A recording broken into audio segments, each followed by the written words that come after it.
नमस्कार. आपल्या वृंदावनी फॅशन कट्टा या चॅनलमध्ये तुम्हा सर्वांचे खूप खूप स्वागत. इथे पहा, आपण आज कटोरी घेतलेली आहे. जी अस्तरची कटोरी असते ती अस्तरला वगैरे जोडून मी सर्व तयार करून घेतलेलं आहे.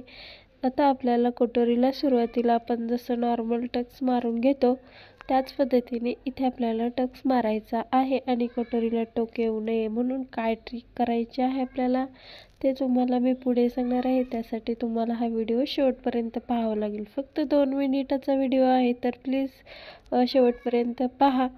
इथे बघा, टक्स बरोबर कटोरी मधोमध फोल्ड करून 2.5 इंचाचा टक्स उंचीमध्ये आणि 1.5 इंचाचा टक्स हा रुंदीमध्ये आपण इथे देऊन घेतलेला आहे. अशा पद्धतीने मार्किंग करून घ्यायची.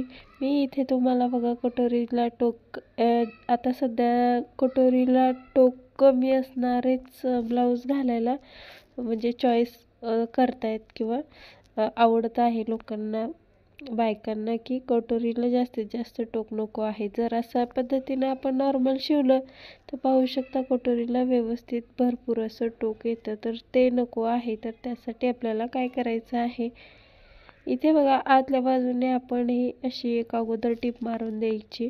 इथे तुम्हाला जर टीप द्यायची नसेल तर तुम्ही कटसुद्धा करून टाकू शकता, परंतु अशा पद्धतीने जर टीप देऊन घेतली आतल्या बाजूने धागेदोरे अजिबात निघत नाहीत आणि फिनिशिंग अजिबात बिघडत नाही. ठीक आहे. बघा, ही नॉर्मल जी कटोरी आहे तिला आपण इतकं म्हणजे टोकदार वगैरे व्यवस्थित होते, तर ते टोक नको आहे आपल्याला. तर आता मी एक महत्त्वाची ट्रिक सांगणार आहे. इथे बघा, अशा पद्धतीने ब्लाऊज फोल्ड करून घ्यायचा आणि जे टोक आहे ते टोक इथून टोकावरूनच आपल्याला पूर्ण एकदम पाव इंचापेक्षा कमी मार्जिन घेऊन आपण ही शिलाई देणार आहोत. कारण आपण ही शिलाई देण्यासाठी कुठेही कटोरीमध्ये एक्स्ट्राचं मार्जिन वगैरे ठेवलेले नाही. आहे त्याच कटोरीमध्ये आपण हे ॲडजस्ट करतोय आणि व्यवस्थित परफेक्ट होते. मी खूप असं ट्राय केलेलं आहे. तुम्हीसुद्धा ट्राय करा.